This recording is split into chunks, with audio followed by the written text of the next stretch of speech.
자, 지금 보시는 차트는 S&P 500의 차트인데요. 2020년 코로나 저점부터 현재까지의 추세를 쭉 연결해 놓았습니다. 저점부터 고점, 고점부터 저점 이렇게 쭉 연결을 해서 현재까지 와 있는데요. 지금 S&P 500을 비롯해서 전 세계 증시가 거의 대부분 조정을 받고 있습니다. 이 하락의 추세가 만약에 시작됐다면 추세선을 쭉 연결하면 아니겠죠? 이건 아닐 겁니다. 그러면 장기 하락은 다시 갖다 놓고, 자, 작은 거 요거를 딱 갖다 놓으면은 이것도 너무 깊은데, 아무튼 지금 현재 차트를 좀 보시면 직전 저점까지는 아직 조금 룸이 남아있는 상태죠. 이제 앞으로 어떻게 증시를 대응해야 할지 조금 고민을 한번 해보도록 하겠습니다. 알파 컨덕터 채널 구독과 좋아요, 알림 설정하시면 최신 영상을 가장 빠르게 시청하실 수 있습니다.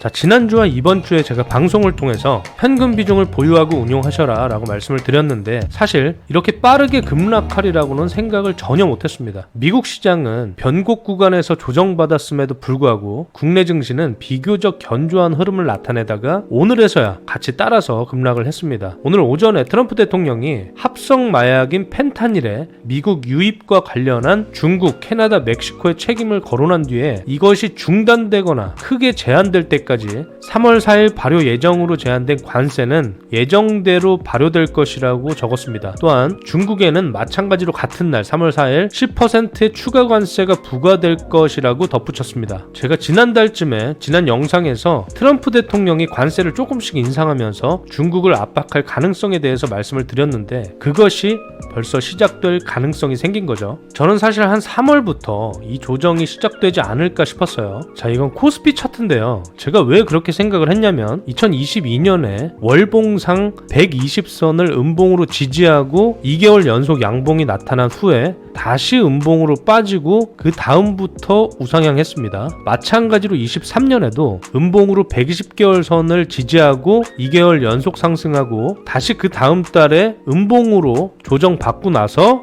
다시 우상향하는 흐름을 보여줬고요. 마찬가지로 24년 12월에도 음봉으로 120선을 지지한 이후에 2개월 연속 양봉이 나타나고 음봉이 나타난 후에 다시 이렇게 우상향하는 그림이 나오지 않을까를 예상을 했었는데, 2월도 양봉으로 끝나긴 했지만 상당히 긴 윗꼬리가 있어서 조금 더 타이트하게 조정받고 이 조정이 끝나고 다시 우상향하리라, 이렇게 저는 긍정적인 생각을 하고 있지만 일부 현금 비중은 반드시 필요하다라고 제가 강조를 드립니다. 일단 PC도 발표를 했고 엔비디아 실적도 발표를 했는데, 제가 가장 중요하게 생각하는 건 미국의 서비스업 PMI가 49.7이 나왔다는 겁니다. 서비스업 PMI의 경우에는 50 이하면 경기 위축, 50을 초과하면 경기 확장의 시그널로 해석을 합니다. 23년 1월 이후 처음으로 경기 위축 신호를 나타냈기 때문에 시장을 좀 유의 깊게 살펴볼 필요가 있겠다라고 말씀을 드렸었죠. 미국의 경우에는 서비스업이 GDP의 70%를 차지하는 나라이기 때문에 서비스업 둔화는 미국 경기가 전반적으로 둔화되고 있음을 시사합니다. 얼마 전에 미국의 월마트도 매출 가이던스를 하향 조정을 했는데, 보편적으로 연초에는 가이던스를 낮게 책정하지만 미국의 최대 소매 판매 기업인 월마트가 매출 가이던스를 낮게 잡은 것과 동시에 경기 선행 지표들도 악화되었기 때문에 이런 부분이 둔화에 대한 우려를 표출한 것이 아닐까 싶고요. 한 가지 제가 추가적으로 말씀을 드리면, 비교적 시장은 견조한데 주도주가 하나씩 픽픽 쓰러지는 현상은 절대 좋은 현상이 아닙니다. 지금 엔비디아도 그렇죠. 지금 M7의 애플 말고는 대부분이 다 추가적인 조정을 받고 있습니다. 과거 흐름을 좀 살펴보면요, 보편적으로 시장이 꺾이기 전에 이런 현상들이 나타났기 때문에 분명히 유의해야 할 필요성이 있겠다라고 말씀을 드리고, 이제 한국 증시로 넘어와서 말씀을 드리면 한국 경제 성장률도 아주 중요한데요. KDI 한국개발원은 올해 성장률을 2.0%에서 1.6%로 낮췄습니다. 한국은행은 지난주 수요일에 1.9%에서 1.5%로 수정된 경제 전망을 발표했습니다. 이런 상황에서 여러 가지 불확실성들이 남아있죠. S&P 500의 밸류에이션 부담, 그리고 관세 협정, 그리고 3월에는 공매도 재개와 같은 불확실성들이 존재하기 때문에 현금 비중을 보유하라 라고 제가 거듭 강조의 말씀을 드렸었는데, 이미 하락은 진행이 되고 있기 때문에, 그렇다면 앞으로 시장을 어떻게 대응해야 할까, 한번 살펴보도록 하겠습니다. 자, 코스피 차트인데요. 사실 시장 대응 방안을 제가 살펴보자고 말씀을 드렸지만 현금을 보유하지 않은 분들이라면 대응할 수 있는 방안이 별로 없어요. 현금을 보유했던 분들이라면 반등할 때 따라 사면 되고요. 현금이 없는 분들이라면 손절이라도 감행을 해야겠죠. 시장의 흐름에 대한 예측은 어떤 분석도 정확성이 떨어집니다. 그렇기 때문에 그냥 참고로만 생각을 하시면 됩니다. S&P 500과 마찬가지로 코스피의 직전 저점들을 이렇게 연결한 선을 하나 만들어 봤더니 아직은 단기적으로 룸이 좀 남아있어 보입니다. 그래서 저는 요 정도 포인트를 이탈할 때 현금을 보유하셔라 이렇게 문자도 보내드렸습니다. 하지만 다음 주 월요일 휴장일이죠. 휴장일 이후 화요일날 제 예상과는 전혀 다르게 이렇게 장대 양봉이 나오면서 다시 상승 추세를 이어나갈 수도 있습니다. 하지만 추가적인 하락을 좀 예방하고자 우리 구독자분들과 알파 컨덕터 멤버십 분들의 안전을 위해서 일부 현금 비중을, 일부가 아니죠, 거의 100% 가까운 현금 비중을 보유했습니다. 이제 시장을 관망하면서 좀 상황을 지켜보는 것이 좋겠다라고 판단을 했어요. 오늘 외국인은 다 팔았습니다. 오늘 외국인은 코스피 거의 모든 업종을 다 팔았어요. 의료 정밀기기는 미용 의료기기가 워낙 좋기 때문에 일부 매수한 것으로 보이지만 전반적인 추세를 본다면 대부분 다 팔았습니다. 이런 부분들을 좀 감안해서 시장을 보시면 어떨까 말씀드리고 싶고요. 그럼 이제 하락 이후에 뭘 사야 될까를 고민하시겠죠. 그래서 제가 몇 가지 종목을 좀 가져왔습니다. 네, 일단 제 유니버스 종목 중에서 추가적으로 시장이 조정을 받는다면 어떤 종목을 우선순위로 두고 공부를 해야 할지 제 유니버스 종목들 중에 상위 스코어 종목들을 알려드리겠습니다. 일단 반도체를 저는 우선순위로 둬야 된다고 생각을 합니다. 반도체 CXL, 네오셈, 고성능 PCB를 하는 코리아 서키트, TSV를 하는 오로스 테크놀로지, 태양광 리쇼어링 수혜와 중국 관세 부과의 반사 이익을 받을 수 있는 한화솔루션, 그리고 한알령과 화장품 수출 모멘텀이 있는 토니모리, 아이패밀리 SC, 마녀공장, 제약바이오 섹터에서는 퓨처캠, 그리고 이엔셀, 미용 의료기기에서 원텍과 클래시스, 그리고 오늘 분석을 해볼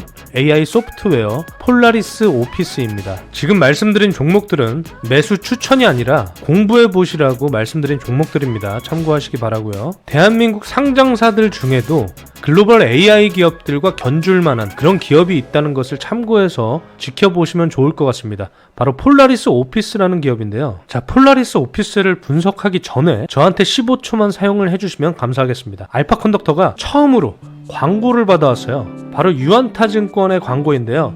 유안타증권과 알파 컨덕터가 함께하는 주식 이벤트입니다. 밑에 댓글에 계좌 개설 링크로 가입을 하시면 100만원 이상 주식 거래 시 치킨 쿠폰을 한 장 드린다고 합니다. 선착순 20분께 드리는 거고요. 챗 GPT한테 물어보니까 유안타증권 HTS T레이더가 상당히 좋은 기능들이 많다고 합니다. 알고리즘을 통해서 상승 가능성이 높은 종목들도 제공을 해주고 종목 추천과 트레이딩 아이디어를 제공해주기도 합니다. 차트 솔루션도 좋고 사용자 인터페이스까지 아주 훌륭하다고 하니까 아래 링크를 통해서 가입을 하시고 나중에 알파 컨덕터의 포트폴리오도 받아보시면 좋을 것 같아요. 댓글에 링크 남겨드릴 테니까 치킨 한 마리씩 받아가시기 바랍니다. 광고주들은 제 메일로 마음껏 연락을 주시면 됩니다. 자, 이어서 분석을 이어나가도록 하겠습니다. 폴라리스 오피스는 생성형 AI 오피스 시장의 강력한 퍼스트 무버입니다. 일단 오픈 AI의 챗GPT, 네이버의 하이퍼클로바, 스테빌리티의 AI, 스테이블 디퓨전 같은 다양한 생성형 AI 기능들이 연동 지원되고 이걸 통합한 폴라리스 오피스 AI의 오픈 베타 서비스를 시작했습니다. 23년 5월에 오픈 베타 서비스를 개시하면서 빠른 시장 선점을 하고 있는 기업이 바로 폴라리스 오피스입니다. 클라우드 기반으로 구독 서비스 모델을 확장하면서 높은 수익성이 기대되고 있고 네이버 클로바엑스의 공식 파트너로 선정되면서 AI 오피스 공동 사업을 추진하고 있습니다. 폴라리스 오피스가 글로벌 AI 기업이다 라고 말씀을 드렸냐면 이미 243개국에 1억 3,200만 명의 가입자를 보유하고 있기 때문입니다. 기존 소프트웨어는 사용자가 개별적으로 설치를 해야 했지만 SaaS라는 클라우드 소프트웨어 서비스는 구독형으로 제공을 하기 때문에 기업 입장에서는 안정적인 반복 매출이 확보되는 장점이 있고요. 최근에는 매일 2만 명에서 5만 명의 신규 사용자가 유입되고 있습니다. 무엇보다 이 회사를 가져온 근본적인 이유는 바로 테슬라가 선택한 기업이기 때문입니다. 23년에 폴라리스 웹에 차량 모드 기능을 추가했고 테슬라의 모델 S에 선제공하면서 적용 모델을 늘려나갈 계획을 하고 있습니다. 특히 음성 인식을 활용한 생성형 AI 기능을 통해서 운전 중에도 편리하게 문서 작업을 수행할 수 있다라고 말씀드리고 싶고, 여기에 최근 테슬라의 AI 모델 그록 3와 함께 폴라리스 오피스와의 협업 가능성이 주목받고 있습니다. 26년 1월부터 AI 기본법이 시행되는데 그 수혜도 폴라리스 오피스가 받을 수 있다라고 말씀드리고, 지난 CES 2025에서 폴라리스 오피스가 AI 에이전트 솔루션 AI 노바를 공개했는데, 문서 작성과 데이터 분석 그리고 이미지 편집 같은 다양한 작업들을 자동화하고 최적화하는 AI 기반 지능형 에이전트를 발표하면서 AI 혁신상을 수상하게 됐습니다. 실적을 보시면 23년에 매출 1000억 정도 했었어요. 꾸준히 성장은 했지만 규모가 1000억 정도였었는데, 작년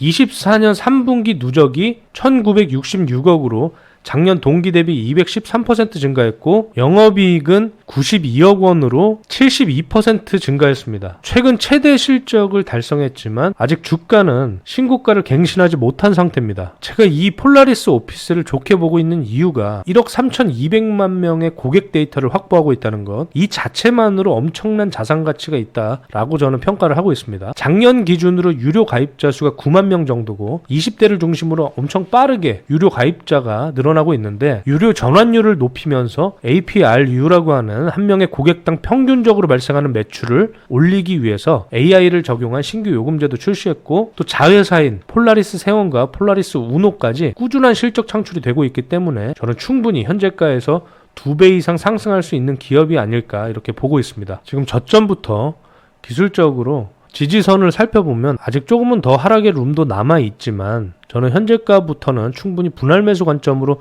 대응해 볼 수 있지 않을까 이렇게 보고 있습니다. 조금 장기적인 관점에서는 주가가 한 15,000원 구간대에 가장 많은 매물이 쌓여 있어요. 연간으로 본다면 25년에는 한 14,000~15,000원까지도 충분히 도전해 볼 수 있지 않을까 이렇게 판단을 합니다. 이렇게 조정받을 때 다들 힘드시겠지만 그 다음에 수혜를 받을 수 있는 산업과 종목은 뭘지 한번 고민을 해보시는 것도 이런 어려움을 극복하는 아주 좋은 방법이 될 것이라고 판단을 합니다. 그렇기 때문에 오늘은 폴라리스 오피스를 한번 공부해 보시라고 말씀을 드렸습니다. 월요일은 대체의 공휴일이기 때문에 휴장일입니다. 이 휴장일에도 의미 있는 시간을 보내시고 다음 시간에 더 좋은 영상으로 찾아뵙겠습니다. 금융시장 초과 수익 지휘자 알파 컨덕터였습니다.